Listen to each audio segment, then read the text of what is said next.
The hospital breathed like a living thing. Not loudly, not dramatically, just enough to remind anyone listening that life and death moved through its corridors every second of every day. Mercy Central Medical Center stood awake long before the city around it. Fluorescent lights hummed overhead, reflecting off waxed floors that smelled faintly of antiseptic and old coffee. Machines whispered to one another in digital rhythms, ventilators cycling, monitors pulsing, infusion pumps ticking time forward, one measured drop at a time. At 5:42 a.m., a service elevator opened onto the ICU floor. A woman stepped out. Her movements were unhurried, deliberate. Navy scrubs, white shoes worn just enough to show they'd been broken in properly. Her badge caught the light as she turned slightly. E. Carter, RN, transfer. Evelyn Carter paused just beyond the elevator doors, not because she was lost, because she listened first. The ICU had its own language, subtle, layered, a distant alarm that wasn't urgent yet.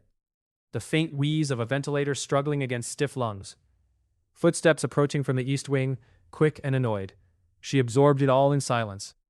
Then she moved. Evelyn had been at Mercy Central for 2 days.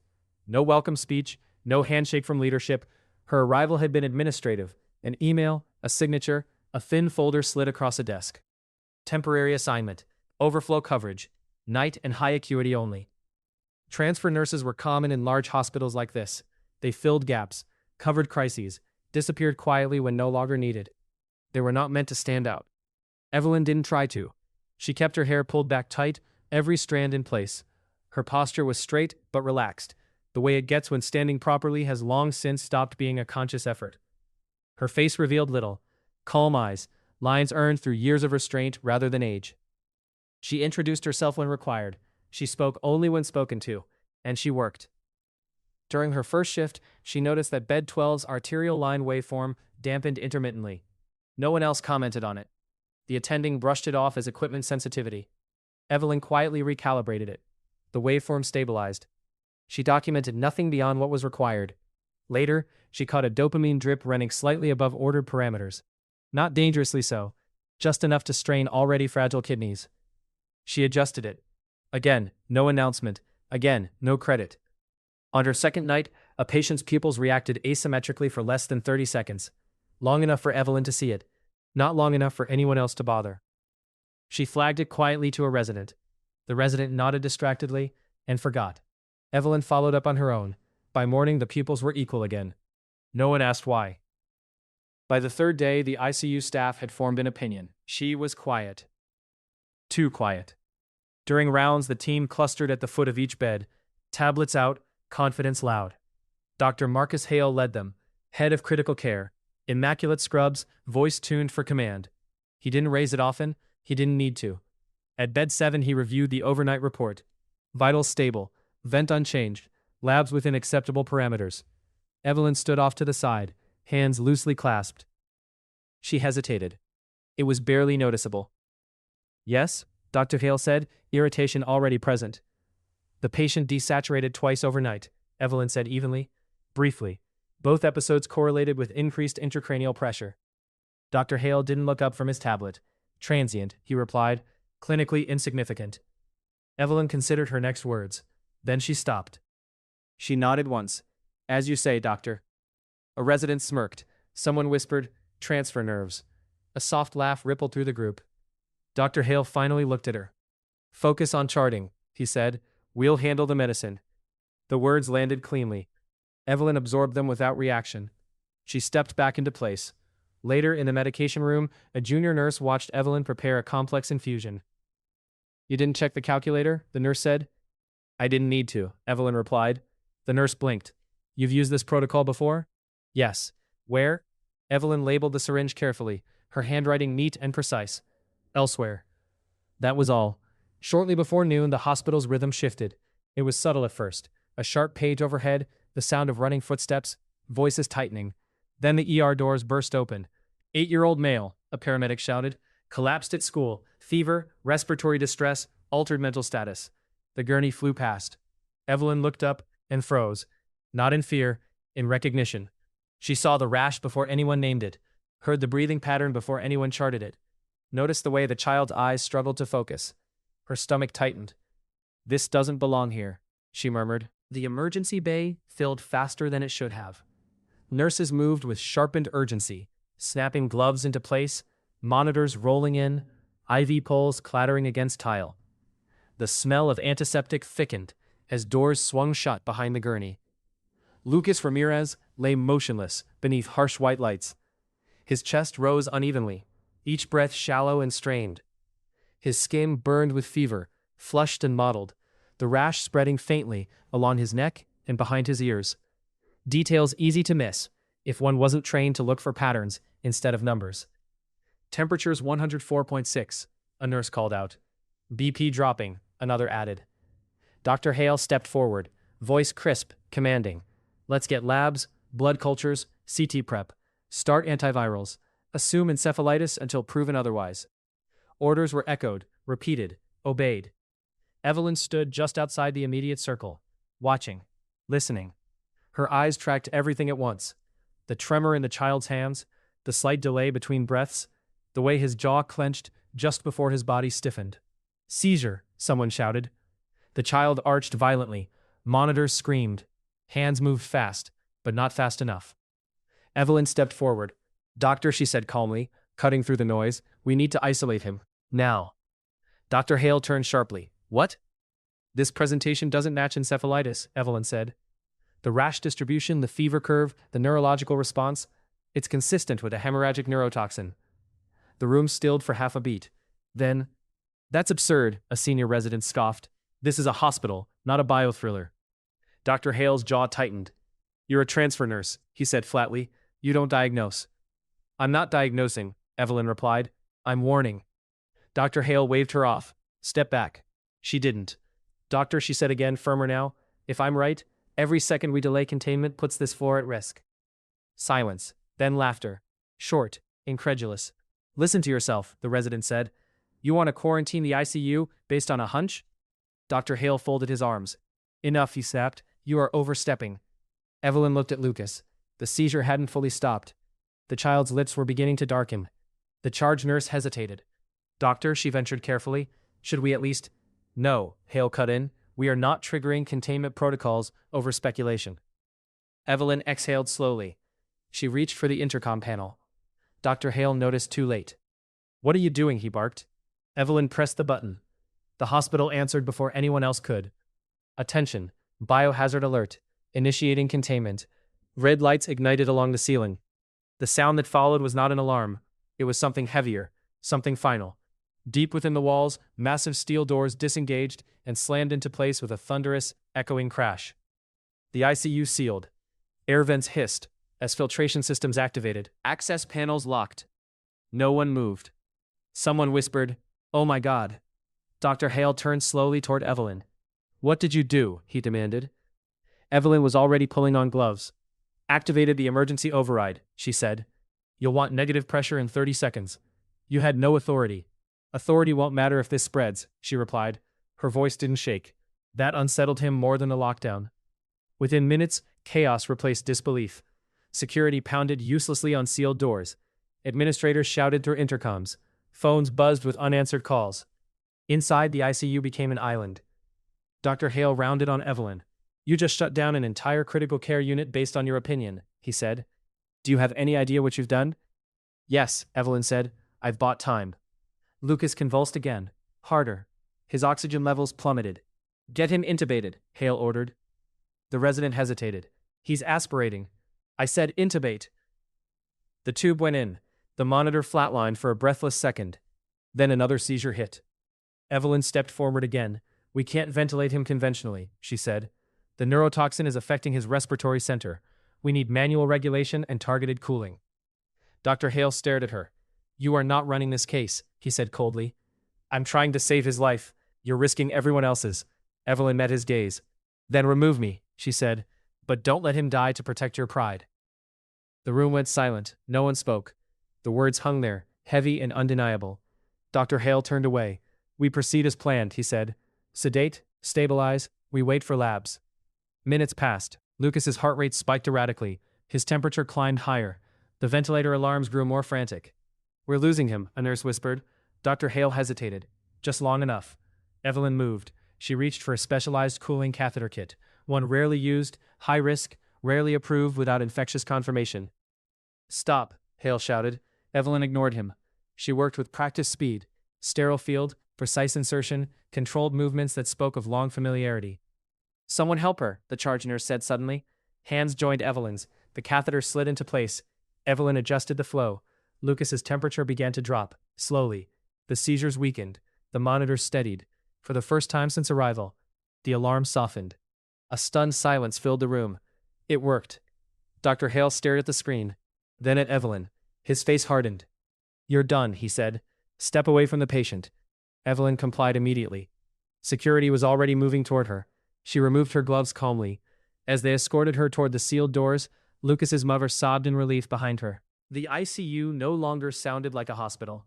It sounded like a sealed chamber. Air rushed through reinforced vents with a low, constant roar as the filtration system ramped up to full containment. The overhead lights shifted subtly, brighter and harsher, eliminating shadows as if the room itself refused to allow anything unseen. Lucas Ramirez lay still now. Too still. The cooling catheter hummed softly, circulating chilled saline through his core. His chest rose and fell under mechanical guidance, each breath measured, controlled. The seizures had stopped. That alone should have brought relief. Instead, the tension deepened.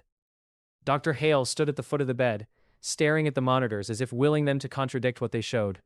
Heart rate stabilizing, oxygenation improving, core temperature dropping steadily. It shouldn't have worked. Not that quickly. Not with the diagnosis he'd insisted on. Around him, residents exchanged uneasy glances. No one spoke. No one smiled. The silence accused them all. "She had no authorization," Dr. Hale said abruptly, breaking the quiet. "Document everything she touched."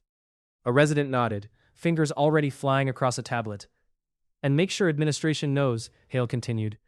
"This was reckless, potentially criminal." The charge nurse hesitated. "Doctor, the child's responding." Hale rounded on her. "That doesn't excuse protocol violation." His voice echoed sharper than intended. He knew it. They all did. In the adjacent isolation corridor, Evelyn Carter stood alone. Security had escorted her there quickly, efficiently, without cruelty, but without kindness either. The reinforced glass wall separated her from the ICU floor. Through it, she could see silhouettes moving, doctors conferring, machines blinking. She couldn't hear anything. That was worse. A hospital administrator appeared on the other side of the glass, phone pressed to his ear, face pale. He glanced at Evelyn once, eyes narrowing, then turned away. She clasped her hands behind her back. Waited. Inside the ICU, the lab results began to return. Not confirmations. Contradictions. "White count is elevated but atypical," a resident said. "Markers don't match viral encephalitis." Dr. Hale frowned. "What about cultures?" "Pending, but sir, there's something else." The resident hesitated. Dr. Hale gestured impatiently. "Out with it." "The rash pattern, it's spreading centrifugally, and his coagulation profile is shifting." Hale stiffened. That wasn't right. Another alarm chirped, soft but insistent. "Platelets dropping," a nurse said, slowly but steadily. The room grew colder. Dr. Hale turned away from the bed.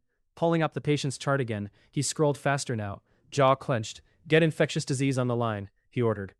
"They won't answer." The charge nurse replied. "Quarantine protocol triggered. All consults have to go through command." Hale slammed his hand against the counter. "Command doesn't even know what this is." From behind him, a resident spoke quietly. "She did." Hale spun around. "What?" "The transfer nurse," the resident said. "She recognized it immediately." Hale's eyes burned. That doesn't mean she was right. But the words sounded weaker than before. Lucas's mother sat in a plastic chair near the wall, hands clasped so tightly her knuckles had gone white. She hadn't moved since the seizures stopped. Her eyes never left her son. "Is he going to live?" she asked softly. No one answered. The truth was, no one knew. Not yet. Behind the glass, Evelyn noticed the change before she saw the numbers. The way the staff leaned closer to the monitors. The way voices dropped. The way urgency crept back in, but quieter now, edged with fear. She closed her eyes briefly, nodding relief, in preparation. A loud knock echoed through the sealed corridor. Everyone turned. The sound came again, authoritative, deliberate. A voice followed through the intercom. "This is hospital command. Identify all personnel inside the quarantine zone." Dr. Hale stepped forward, This is Dr. Marcus Hale, head of critical care. We have a pediatric patient under containment following an unauthorized protocol activation. Unauthorized by whom? The voice asked. Hale hesitated. By a transfer nurse, he said, Evelyn Carter. There was a pause. Then, hold position, the voice said. Federal response has been notified. The word federal landed heavily. Eyes widened. Someone swallowed hard.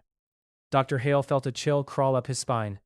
This is unnecessary, he said sharply. We don't even have confirmation. You will remain sealed, the voice interrupted. This is no longer a hospital-level decision. The intercom clicked off. No one spoke. Minutes passed. Then alarms spiked again. Lucas's heart rhythm fluttered erratically. His blood pressure dipped. Temperature stabilizing, the nurse reported, but his neurological response is changing. Dr. Hale moved closer. Lucas's eyes fluttered open. For half a second, they focused. Then they rolled back. A tremor rippled through his body. Seizure returning, someone shouted. The cooling catheter alone wasn't enough. Evelyn knew it. She pressed her palm flat against the glass. Inside, Dr. Hale froze. For the first time since medical school, he didn't know what to do next. A resident whispered what no one else dared. We need her. Dr. Hale clenched his jaw. Pride warred with reality. Protocol warred with survival. Outside the sealed ICU, heavy footsteps echoed down the corridor. Not hospital shoes. Boots. The sound stopped at the quarantine doors. A voice followed. Calm, controlled, unmistakably trained. This is the United States Public Health Response Unit. Prepare to transfer command. Dr. Hale's blood ran cold. And behind the glass, Evelyn Carter lowered her hand. Because she already knew what that meant. The quarantine doors did not open. They never did. Not once containment reached full seal. Instead, a narrow communication panel slid open with a hiss, revealing reinforced glass thick enough to stop shrapnel. Red status lights pulsed above it, steady and unblinking. On the other side stood 3 figures in dark uniforms. Not hospital security, not local law enforcement. Their posture alone made that clear. The man at the center stepped forward. His voice carried through the intercom without strain. This facility is now under federal bioresponse oversight, he said. All medical decisions are suspended, pending situational assessment. Dr. Hale bristled immediately. This is my ICU, he snapped. I have a child dying inside, and you're telling me? The man didn't raise his voice. Doctor, he said calmly, you have a sealed unit, an unidentified pathogen or toxin, and a minor whose condition does not match standard diagnostics. This is no longer about authority. It's about containment. Hale clenched his fists. Then let us do our jobs. You already tried, the man replied, and someone else had to override you. His eyes shifted, just slightly, toward Evelyn. She stood still, hands folded behind her back, gaze steady. If the man recognized her, he gave no sign. Yet, inside the ICU, tension coiled tighter with every second. Lucas's monitors flickered with instability, heart rhythm irregular, blood pressure wavering, oxygenation threatened despite maximal support. Seizure thresholds dropping, a nurse said. Cooling isn't holding. Dr. Hale's mind raced. Sedate further? Risk respiratory collapse? Adjust ventilation? Risk cerebral swelling? Wait? Risk everything. Why aren't we moving him? Lucas's mother cried suddenly. Why is no one doing anything? No one answered her. Because no one could. Doctor, the charge nurse said quietly, if we don't act now... Dr. Hale turned toward the glass panel. We need guidance, he said tightly. Now. The federal officer nodded once. Understood. He turned to a colleague, murmured something too low to hear. Then, before we proceed, the officer said, I need confirmation. Confirmation of what? Hale demanded. Of who activated containment, the officer said, and why. All eyes shifted again, to Evelyn. Dr. Hale's voice sharpened. She panicked, overreached. She frightened staff and triggered a response without evidence. The officer looked at Evelyn through the glass. Is that accurate? Evelyn didn't answer immediately. When she did, her voice was level. I followed training. Hale scoffed.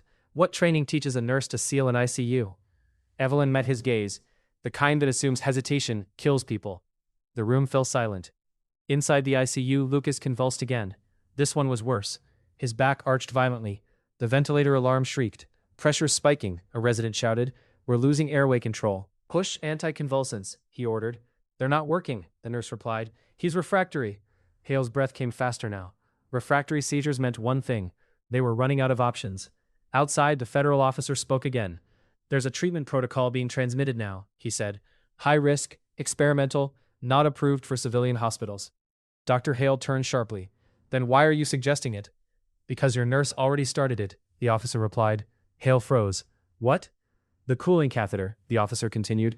That wasn't improvisation. That was phase 1. The words hit like a blow. Hale stared at the glass, at Evelyn. You said you were a transfer, he said slowly. Where exactly did you transfer from? Evelyn didn't answer. She never did. Inside the ICU, Lucas's heart rhythm deteriorated further. V-fib, someone shouted. Hands flew into motion. Defibrillator pads slapped onto the child's chest. Clear. The shock jolted his small body. Once, twice, flatline. A sound no one ever forgot. Lucas's mother screamed. Time of, a resident began. No, Dr. Hill snapped. Again. The defibrillator charged. Evelyn's voice cut through the intercom. Stop. Everyone froze. Dr. Hale whirled toward the glass. You don't give orders here. You're stimulating a failing neurocardiac loop, Evelyn said calmly. You're making it worse. You want us to do nothing? I want you to let me finish what I started. The federal officer watched closely. How? He asked. There's a second phase, Evelyn replied. Targeted neural suppression. Manual control. That's not in any civilian protocol, Hale said incredulously. No, Evelyn said. It isn't. The officer tilted his head. But it is in others. The room held its breath. Lucas's monitor let out a single, weak beep. Then another. Not flat, not stable, but alive. Dr. Hale felt the weight of the moment settle on him like a physical force. If he refused, the child would die. If he allowed it, his career might. His authority certainly would. He swallowed hard. Open the internal access, he said quietly. The charge nurse stared at him. Doctor? Open it, he repeated. The inner quarantine door slid open just enough. Evelyn stepped through. She didn't run. She didn't hesitate. She moved with the calm certainty of someone who had been here before. As she approached Lucas's bedside, the room seemed to shift around her. Doctor stepped back. Not ordered. Instinctive. She placed her hands where they needed to be. Checked the monitors once. Then, hold him steady, she said, and crossed a line no one else in the room dared to. The ICU seemed to shrink the moment Evelyn Carter took control. Not physically, but psychologically. The hum of machines grew louder, sharper, as if the room itself had become aware that something irreversible was about to happen. Every monitor glowed brighter against the dimmed edges of the sealed unit. The red containment lights pulsed steadily, like a countdown no one could see. Evelyn stood at Lucas's bedside. She did not look rushed. She did not look uncertain. She examined the child the way a pilot checks an aircraft mid-flight. Focused, precise, unemotional, in the best possible way. Reduce external stimulation, she said. Lights down. Silence alarms unless critical. A resident hesitated, then complied. The alarms softened to muted tones. Overhead lights dimmed slightly. The room exhaled. Dr. Hale watched from a step back, hands clenched at his sides. What exactly are you doing? He asked. Preventing neurological overload, Evelyn replied. His brain is trapped in a feedback loop. That's not a recognized diagnosis. It doesn't need to be, she said. It needs to be interrupted. She reached for a tray the staff had prepared, selecting instruments with practiced familiarity. Her hands were steady. Too steady. Lucas's chest shuddered under the ventilator's rhythm. His heart rate wavered, dipped, spiked again. Evelyn leaned close, placing 2 fingers against his neck. She counted silently. Then she adjusted the ventilator manually. The respiratory therapist stiffened. You can't? I can, Evelyn said, and I am.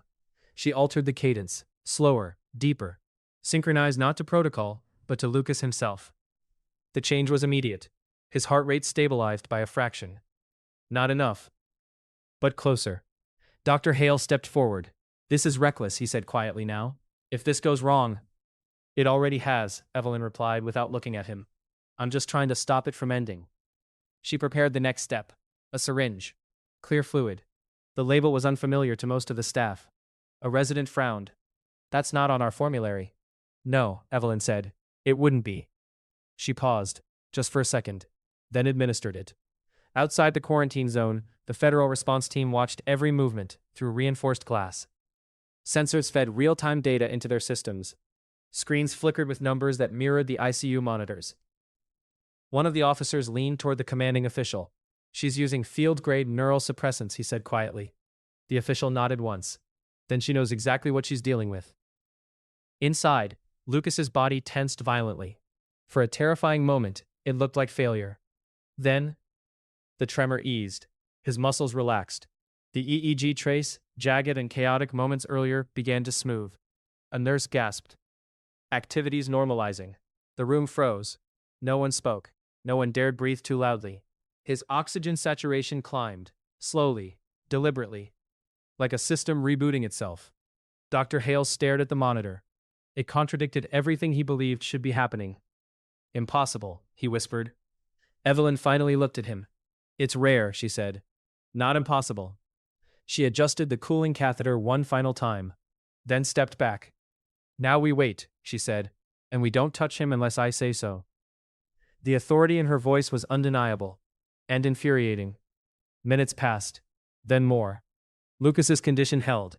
Not cured, not safe, but stable. The difference between life and death. Lucas's mother sobbed quietly, her forehead pressed to her clasped hands. Thank you, she whispered, to no one in particular. Evelyn didn't respond. She was already watching the next indicator. The quarantine doors remained sealed, but something else shifted. Phones buzzed again, this time with answered calls. Orders flowed downward, not upward. The hospital administrator outside the glass wiped sweat from his brow as he listened to instructions barked through his earpiece. Yes, sir. Understood. No, she's still inside. He glanced at Evelyn. Fear crept into his eyes. Dr. Hale cleared his throat. This doesn't change what you did, he said. You violated protocol. You endangered. Doctor, the federal officer cut in through the intercom. You are no longer the ranking authority in that room. Hale turned sharply. What? Effective immediately, medical command is suspended, pending investigation. Hale felt the floor tilt beneath him. You can't just. We already have, the officer replied calmly. 2 bioresponse specialists in sealed suits appeared at the internal access point. Miss Carter, the officer said, step away from the patient. Evelyn did. Immediately. No protest, no argument. Security moved in, gentler this time, but firm. Dr. Hale watched stunned as they guided her away. You're removing the only person who knows how to treat him, he snapped. The officer's gaze remained steady. She's done what she can here, he said. Now comes the part she doesn't control. As Evelyn reached the threshold, Lucas's monitor beeped steadily behind her. Alive. She stopped just long enough to look at him. Then she was escorted out of the ICU. The inner door sealed again with a heavy, final sound. Lucas lived. The corridor outside the quarantine zone was colder than the ICU. Not in temperature, but in tone. The lights were harsher here, whiter, stripping warmth from everything they touched. The air smelled less like antiseptic and more like metal and recycled breath. Evelyn Carter stood between 2 bioresponse officers as the inner door sealed behind her with a sound that echoed longer than it should have. Final. She removed her gloves slowly, carefully, as if the ritual itself mattered. One of the officers gestured toward a marked square on the floor. Please stand there. Evelyn complied. Behind the glass, the ICU continued without her. Shapes moved. Machines blinked. A child lay alive because of choices that would now be questioned, dissected, and possibly condemned. She watched none of it. She stared straight ahead. Dr. Hale burst through a secondary access corridor minutes later, face flushed, jaw tight. This is insane, he said, pointing at Evelyn. You're treating her like a criminal. The federal officer turned to face him. She activated containment without authorization, administered non-formulary agents, and assumed command of a sealed unit. She saved his life. Possibly, the officer replied. That will be determined. Hale laughed bitterly. You'll investigate her for doing what none of us could? Yes, the officer said. That's how this works. Evelyn was escorted to a small observation room. Bare walls, a single metal chair, a table bolted to the floor. A camera blinked red in the corner. She sat when instructed. No handcuffs, no accusations yet. Just waiting. Inside the ICU, the mood had changed, but not to relief. Lucas's vitals remained stable, but fragile. Every number was watched now with suspicion, rather than confidence. What happens when the suppressant wears off? A resident asked quietly. No one answered. Dr. Hale stood at the foot of the bed, arms folded, staring down at the child. He replayed the moment over and over. The hesitation, the defiance, the way the room had shifted around Evelyn, as if it recognized authority his title alone could not command. It unsettled him, more than he wanted to admit. A bioresponse physician entered the ICU, wearing full containment gear. Her voice came through filtered speakers, distorted but calm. We're transferring oversight, she announced. Begin preparations for pathogen confirmation. Dr. Hale bristled again. You still don't know what this is. We know enough, the physician replied, and we know who recognized it. She glanced toward the observation corridor. Where is the nurse? Detained, Hale said sharply. Pending investigation. The physician's eyes lingered on him. Good, she said. We'll need her later. The words struck harder than any reprimand. In the observation room, Evelyn waited. Minutes stretched, then hours. No one asked her to explain. No one asked her to justify. She drank water when offered. Answered identification questions. Signed a form acknowledging temporary suspension of duties. Do you wish to make a statement? An official asked at one point. Evelyn shook her head. Nothing to add, she said. Her voice was steady. Always steady. Outside, the hospital was no longer just a hospital. Satellite vans arrived. Uniformed personnel secured entrances. Administrators whispered into phones, faces pale. Rumors spread fast. A biohazard. A cover-up. A nurse who shut down an ICU. No one mentioned the child. Hours later, the door to Evelyn's room opened again. This time, the man who entered wore a different uniform. No patches. No visible rank. Just quiet authority. He sat across from her without speaking at first. Studied her. You understand the severity of what you did? He said finally. Yes, Evelyn replied. And you chose to do it anyway. Yes. Why? Evelyn met his gaze. Because a child was dying. The man watched her carefully. You didn't hesitate. No. Why not? Evelyn considered the question. Then answered simply. Hesitation costs lives. The man leaned back slightly. Interesting. Inside the ICU, Lucas stirred. His eyes fluttered open again, this time longer. He focused briefly on his mother, who gasped softly, tears streaming down her face. Mama, he whispered hoarsely. She sobbed openly now, clutching his hand. He's responding, a nurse said, voice shaking. Neurological response is returning. Dr. Hale felt something twist in his chest. Relief. And something else. Shame. The bioresponse physician turned to him. You were prepared to pronounce him, she said quietly. Hale didn't answer. You hesitated, she continued. She didn't. Still no answer. The physician nodded once. That difference matters. Back in the observation room, Evelyn was escorted out again. But not to the ICU. Down a different corridor. Toward administrative offices. Her suspension papers were waiting. So was her termination recommendation. The administrator cleared his throat. Given the unprecedented nature of today's events, he said, you are being placed on immediate leave pending federal review. I understand, Evelyn said. You may not return to the ICU, he added. I wasn't planning to. That gave him pause. As Evelyn was led toward the exit, the federal officer spoke quietly into his comm. Yes, she's stable, no resistance. Yes, I'm sure. He glanced at her. For the first time, there was something like respect in his eyes. Behind sealed doors, Lucas Ramirez lived. Because someone crossed a line. And outside those doors, consequences were just beginning. By morning, Mercy Central Medical Center no longer felt like a place of healing. It felt like a crime scene. Yellow biohazard signage lined the entrances. Armed guards controlled access points that had once been open to families and volunteers. The ICU remained sealed, its staff confined inside under observation, while the rest of the hospital operated in a tense, truncated rhythm. Official statements were being drafted. Carefully worded, vague, bloodless. They spoke of an isolated medical incident and out of an abundance of caution. They did not speak of Evelyn Carter. Lucas Ramirez slept peacefully for the first time since his collapse. His fever had broken. His heart rhythm had stabilized. Neurological testing showed gradual, undeniable improvement. He's going to recover, the bioresponse physician confirmed quietly. Lucas's mother collapsed into a chair, sobbing with relief. Can I see the nurse? She asked through tears. The one who saved him? The physician hesitated. She's not available, she said. Inside a conference room 2 floors below the ICU, Dr. Marcus Hale sat stiffly at a long table. Across from him were people he had never expected to answer to. Federal health officials, military medical consultants, hospital legal counsel. Screens displayed timelines, video stills, data overlays. Evelyn's movements were paused mid-frame, hands steady, posture controlled, face unreadable. This is where she initiated phase 2, an analyst said. Notice the timing. Dr. Hale said nothing. She acted before confirmation, another voice added. But her decision aligns with classified response protocols. Classified. The word landed hard. Hale swallowed. You're saying she was trained for this, he said. Yes, the analyst replied. Extensively. Hale felt heat rise in his face. And no one thought to tell us? You aren't clear to know, the analyst said flatly. Evelyn sat in a small waiting area near the administrative exit.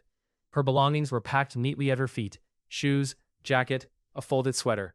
A paper cup of coffee sat untouched on the table beside her. She watched staff pass by. Some recognized her.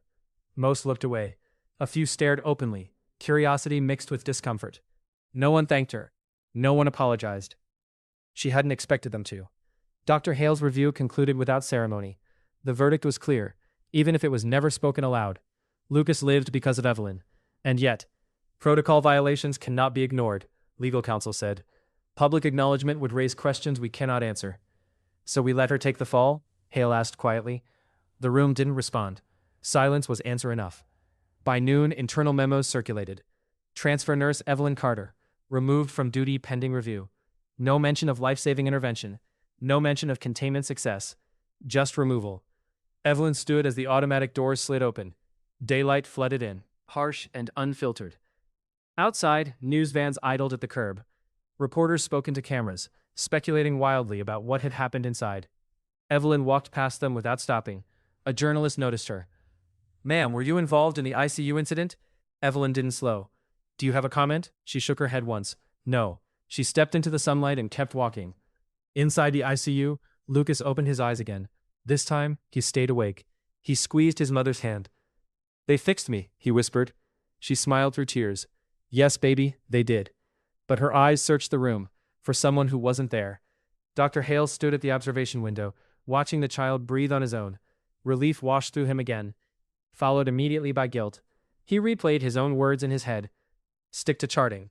You don't diagnose. Step back. Each one burned now. A military medical officer approached him. You were willing to let him die, the officer said calmly. Hale flinched. I followed protocol. The officer nodded. And she followed experience. Hale closed his eyes briefly. Where is she now? The officer glanced toward the exit. Gone. Evelyn Carter boarded a city bus 20 minutes later. She paid exact change, took a seat near the back. Outside the window, the hospital receded, glass and steel shrinking into something distant and impersonal. She didn't look back. Her phone buzzed once, an unknown number. She ignored it. Back at Mercy Central, another call came through. This one answered immediately. Yes, sir, the administrator said, standing straighter than he ever had before. The color drained from his face. Understood. He hung up slowly, turned to Dr. Hale. They're sending someone, he said. Who? Hale asked. The administrator swallowed. National level. As the bus rolled through the city, Evelyn rested her head lightly against the window. The world moved on. Children crossed streets. People drank coffee. Sirens wailed somewhere far away. She closed her eyes. She had done what she came to do. Whether anyone acknowledged it no longer mattered. But behind her, the reckoning had only just begun. By late afternoon, Mercy Central Medical Center existed in two realities at once. Inside, patients were treated, charts updated, routines followed with forced normalcy. Outside, the hospital had become a focal point of national attention, though no one yet understood why. Uniformed personnel now outnumbered visitors. A temporary command unit had been established 3 blocks away, its presence discreet but unmistakable. Communications were rerouted, administrative authority quietly shifted hands. And still, no one spoke Evelyn Carter's name aloud. Dr. Marcus Hale sat alone in his office. The blinds were half drawn, casting narrow stripes of light across his desk. His white coat hung untouched on the back of his chair. A formal notice lay open in front of him, subject to review for failure to recognize emergent biohazard indicators. The wording was precise, unforgiving. He read it again and again. For the first time in his career, his confidence felt brittle. Across town, Evelyn sat in a quiet diner near the bus terminal. She ordered tea. Nothing else. The television mounted above the counter played muted news footage, shots of the hospital exterior, blurred images of flashing lights. A caption scrolled beneath. Unidentified incident prompts federal response at Mercy Central. No names, no explanations. The waitress glanced at Evelyn briefly, then back at the screen. Scary stuff, she said. Evelyn nodded. It can be. Her phone buzzed again. Same unknown number. This time she answered. Yes? A pause, then a voice. Measured, respectful. Ms. Carter, this is Colonel James Rowe, United States Medical Command. Evelyn straightened slightly. Yes, sir. We need to speak with you, he said. In person. When, she asked. Now, he replied. If you're willing. Evelyn looked around the diner, at the ordinary world continuing unbothered. I'm willing, she said. Back at the hospital, Lucas Ramirez sat upright in his bed. Color had returned to his face. His hands no longer trembled. He laughed softly at something his mother whispered to him. The bioresponse physician reviewed his latest scans. Neurological function within expected recovery parameters, she said. No residual seizure activity. Dr. Hale stood nearby, silent. You did what you were trained to do, the physician said to him, not unkindly. No, Hale replied. I did what I was comfortable doing. She studied him. There's a difference, she said. The conference room filled again. This time no one pretended it was routine. Screens displayed timelines, but now they extended backward. Far backward. Evelyn Carter's personnel file appeared. Redacted in places, stamped in others. Dr. Hale stared at the header. Former affiliation. Classified. Medical Response Unit. He felt his throat go dry. What is this, he asked. The analyst glanced up. Your nurse, he said, wasn't trained in hospitals like this one. Evelyn entered a black government vehicle. No lights, no sirens. Inside, Colonel Rowe waited. He studied her the way one professional studies another. You broke protocol, he said. Yes, sir. You acted without authorization. Yes, sir. You likely saved that child's life. Yes, sir. The corner of his mouth twitched, almost a smile. At Mercy Central, the truth began to surface, slowly, carefully. She served in forward-deployed medical units, the analyst continued, conflict zones, containment scenarios, mass casualty events involving unknown agents. Dr. Hale swallowed hard. She's a nurse. Yes, the analyst said, and more. The vehicle rolled through guarded gates and stopped at a nondescript facility. Inside, Evelyn was escorted to a quiet office. Colonel Rowe gestured for her to sit. You knew the risk, he said. Yes. And you did it anyway. Yes. Why? Evelyn didn't hesitate. Because he needed me. Rowe nodded. That hasn't changed, he said. Back at the hospital, the administrator was sweating. This can't go public, he said. Do you understand the liability? The federal official looked at him coolly. You're past controlling the narrative, he said. What you can control is whether you survive it.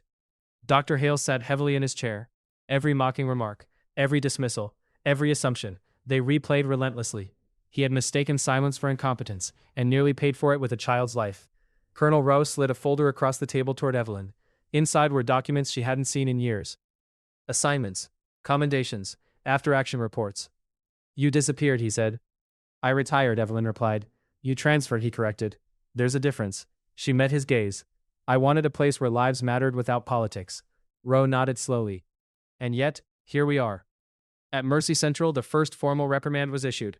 Not to Evelyn, to Dr. Marcus Hale. Suspension pending review. Loss of departmental authority. The room was silent when it was announced. Hale closed his eyes. He accepted it without protest. Evelyn stood and returned the folder. I don't want back in, she said. Rowe raised an eyebrow. You're walking away? I never wanted power, she replied. I wanted purpose. Rowe considered her, then smiled fully this time. You may get both, he said. Outside, night settled over the city, and inside Mercy Central, the balance of power had finally begun to shift. The arrival was quiet. No helicopters, no motorcades, no press releases. Just a shift, subtle, unmistakable, in how people stood, spoke, and waited. At Mercy Central, administrators were summoned one by one to a secured conference room on the 7th floor. Phones were surrendered, doors closed, blinds drawn. Inside, a single flag stood behind the table. Not the hospital's, the national one. Colonel James Rowe entered last. No one rose at first. Then everyone did, almost in panic. Sit, he said calmly. They obeyed. This facility triggered a federal bioresponse based on a single decision, Rowe began. That decision was correct. No one spoke. You are not under investigation for the emergency, he continued. You are under investigation for what nearly happened before it. The administrator cleared his throat. With respect, Colonel, we followed protocol, Rowe finished. Yes, and protocol would have buried a child. The words landed like a verdict. In the ICU, Lucas Ramirez stood for the first time, with assistants. His legs trembled, but they held. Applause broke out among the nurses. Soft, restrained, emotional. Dr. Hale watched from the doorway. He didn't clap. He didn't trust himself to. Back in the conference room, Rose slid a single photograph across the table. It showed Evelyn Carter in another uniform, different country, different time. Her hands were bloodied. Her face was calm. Around her, chaos. This nurse has responded to 14 classified containment events, Rose said. 3 involved pediatric patients. All survived.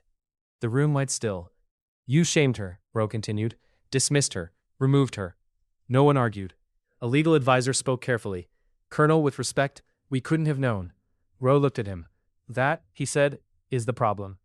Across town, Evelyn sat alone in a small office provided by Medical Command. She was not being interrogated. She was being debriefed. What you did aligns with your prior training, a physician said, but you were no longer under federal authority. I know, Evelyn replied. You still acted. Yes. Would you do it again? Evelyn didn't hesitate. Yes. The physician smiled faintly. At Mercy Central, Dr. Hale was asked to appear before the review panel. He entered slowly. No white coat, no confidence armor. Rose studied him. You're a good doctor, he said. Hale swallowed. But you mistook rank for readiness, Rowe continued, and confidence for competence. Hale nodded once. I did. That child lives despite your decision-making, Rowe said, not because of it. Hale closed his eyes. I understand. Rowe leaned forward. Do you? Yes, Hale said quietly. I do now. The panel's ruling was brief.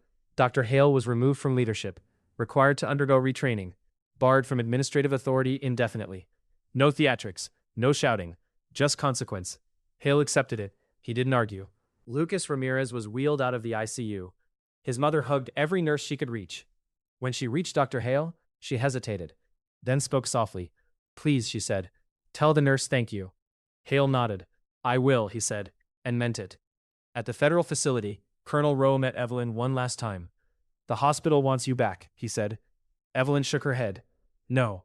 They want to apologize. That's not necessary. They want to make it right.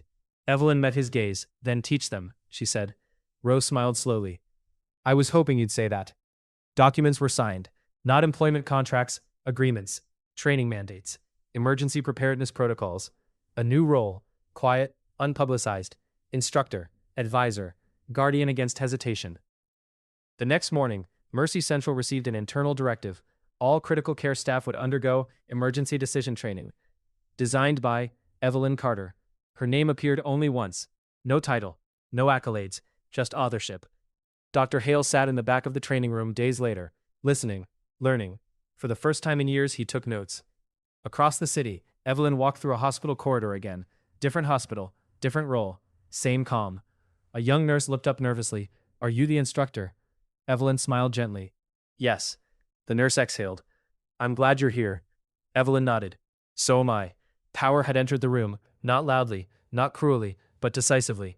And it left behind something rarer than justice. Change. The classroom was too small for the silence it held. 20 chairs, a whiteboard, a projector humming softly as it waited to be used. Outside the narrow windows, the hospital carried on, stretchers rolling past, voices paging overhead, the constant rhythm of urgency that never fully slept.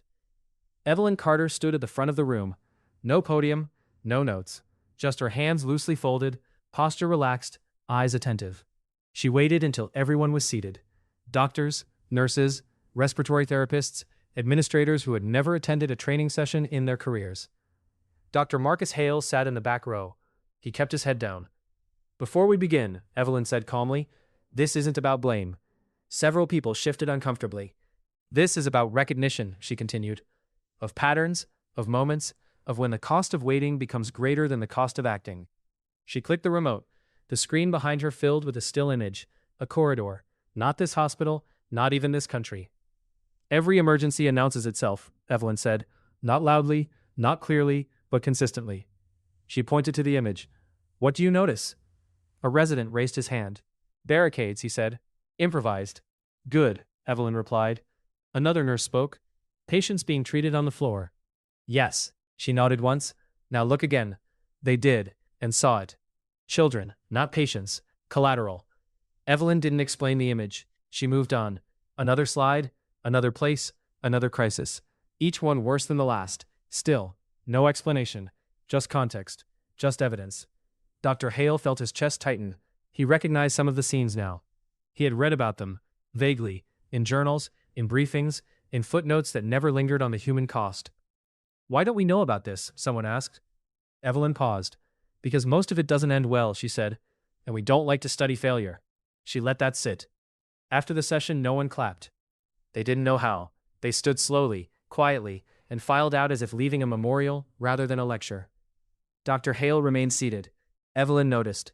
She approached him once the room was empty. You wanted to speak, she said. Not a question. Hale stood. I owe you an apology, he said. Evelyn shook her head gently. That's not necessary. It is to me, he replied. I didn't listen. I dismissed you. I put my certainty ahead of a child. Evelyn met his eyes. You did what you were trained to do, she said. So did I. That doesn't make it right.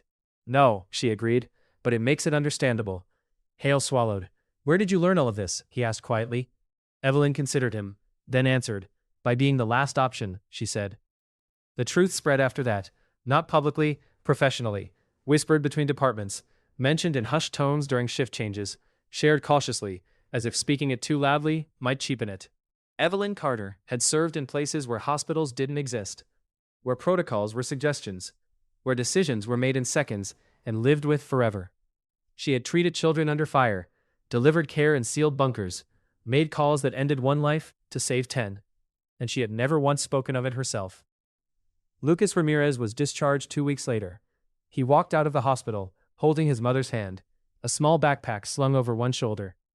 Before leaving, his mother asked one final question. Can we meet her? She said. The nurse. The administrator hesitated. She doesn't work here anymore, he said carefully. The mother nodded. I understand, she said. Then please tell her this. She wrote a note, folded it, handed it over. Evelyn received the note days later. No address, no signature beyond a child's uneven handwriting. Thank you for not giving up on me. She folded it once, placed it in her pocket, returned to work. Her role expanded quietly, not in title, in impact. Hospitals called requesting guidance. Training programs adapted her materials. Emergency drills changed tone, from procedural to perceptive. She never took credit, she never sought recognition. When asked about her background, she deflected. It's not relevant, she'd say. What matters is what you do when it happens. Dr. Hale changed too. He spoke less during rounds, listened more. When a junior nurse hesitated before speaking, he waited. When someone raised a concern without data, he asked for context, not silence. He never again dismissed a voice because of rank. One afternoon, months later, a resident approached Evelyn after a session. Why didn't you ever tell them who you were? He asked. Evelyn smiled faintly. Because it shouldn't matter, she said. If the idea is right, it stands on its own. And if they don't listen? Then you decide what the cost of silence is, she replied. The past she never mentioned remained hers, not hidden, just unnecessary. Because the present was full of people learning to listen. And the future was safer for it. Justice, when it finally came, arrived without ceremony. There were no press conferences, no public apologies, no headlines that spoke the truth cleanly. There was only correction and consequence. At Mercy Central, policies were rewritten. Quietly. Words like chain of command were joined by situational authority. Checklists gained margins for judgment. Drills now included a single question at the end. Who wasn't heard? The question unsettled people. That was the point. Dr. Marcus Hale returned to the ICU months later, not as chief. As staff. He wore no title badge beyond his name. On his first day back, he stood in the same place where he had once dismissed a quiet nurse and nearly cost a child his life. He took a breath and listened. Evelyn Carter declined every invitation to speak publicly. Declined interviews, declined awards, declined commendations that would have placed her face on walls she didn't believe in. When asked why, she answered simply, recognition changes the lesson. Colonel Rowe visited one of her training sessions near the end of the year. He stood at the back, unseen, watched her teach. Not techniques, not protocols, but awareness. How do you know when it's different? A nurse asked. Evelyn paused. When your instincts argue with your training, she said. Pay attention, one of them is outdated. Lucas Ramirez sent her another letter. This one neater, longer. He talked about school, about wanting to be a doctor, about how hospitals weren't scary anymore. Evelyn smiled when she read it, then filed it away with the others. One evening, Dr. Hale approached her after a session. He hesitated before speaking. I wanted you to know, he said, that I teach my residents about you. Evelyn raised an eyebrow. About what exactly? About the danger of certainty, he replied, and the cost of ignoring quiet competence. Evelyn nodded once. That's enough, she said. The administrators who had once pushed for her removal moved on. Some retired early, some transferred quietly. None spoke publicly about the incident again. They didn't need to. Their influence faded where it mattered. Evelyn never returned to Mercy Central. She didn't need to. Her work spread wider than any single building. Hospitals adapted. Response times shortened. Lives were saved in ways no report could fully capture. And every so often, someone would hesitate, then act, because of something they'd learned from a woman who never raised her voice. Late one night, Evelyn walked through a hospital corridor after a long session. The building was quiet. A young nurse passed her, nervous, clutching a chart. The nurse stopped. "Ms. Carter?" she asked softly. "Yes, I just wanted to say thank you for listening to us." Evelyn smiled gently. "You're the ones doing the work," she said. "I just make sure no one stops you." Justice had been done. Not with punishment alone, with the quiet dismantling of arrogance. And somewhere in the city, a child slept peacefully. A doctor listened more carefully. And the system learned slowly, imperfectly, that heroes rarely announce themselves. The hospital where it had all begun eventually returned to normal. The quarantine doors were unsealed, tested, and reset. Red lights went dark. Warning signage was removed and stored away for a future everyone hoped would never come. To most people, Mercy Central was just a hospital again. But to those who had been there, it would never feel the same. Evelyn Carter stood in a different hospital months later, watching a new group of nurses file into a training room. Some looked eager, others nervous. A few wore the kind of confidence that hadn't yet been tested. She recognized all of it. "Sit wherever you're comfortable," she said. They did. She waited until the room settled, then spoke. "Most emergencies don't announce themselves," she said. "They arrive disguised as something familiar." The room was silent. "That's why the most dangerous phrase in medicine isn't 'we don't know,'" she continued. "It's 'this is how we've always done it.'" Pens paused. Eyes lifted. She let the words breathe. Elsewhere in the city, Dr. Marcus Hale finished a night shift and sat alone in the staff lounge. He stared at a cup of coffee gone cold. Across from him, a junior nurse hesitated at the doorway. "Doctor?" she asked. "Yes?" "I think something's wrong with bed 4, she said. "The numbers look okay, but—" "But?" Hale prompted gently. She swallowed. "But it feels wrong." Hale stood immediately. "Show me," he said. Evelyn never heard about that moment. She didn't need to. She had learned long ago that real change rarely circled back to thank its source, and she preferred it that way. Lucas Ramirez turned 9 that year. At his birthday party, he blew out candles with an enthusiasm only children who had brushed against mortality ever truly possessed. When asked what he wished for, he smiled. "To help people," he said. No one asked why. They didn't need to. One afternoon, Evelyn received a small package in the mail. No return address. Inside was a simple enamel pin. A quiet symbol used by medical responders in places most people never saw. She turned it over in her fingers, then placed it in her desk drawer. She had no intention of wearing it. Not here. During her final training session of the year, someone asked the question that always came eventually. "Why didn't you expose them?" a resident asked after what they did to you. The room stilled. Evelyn considered the question carefully. "Because justice isn't about humiliation," she said. "It's about preventing the next mistake." She looked around the room. "Revenge teaches fear," she continued. "Teaching builds responsibility." No one spoke. They didn't need to. Later that evening, Evelyn walked out of the hospital and into the cooling air. The city moved around her, cars passing, voices drifting, life unfolding, unaware of how fragile it always was. She paused at the edge of the sidewalk, looked back once, but at the people inside it. People who would never know her full story, and didn't need to. Because heroes aren't defined by recognition. They're defined by the moments they choose to act. Even when no one is listening. Even when it costs them everything.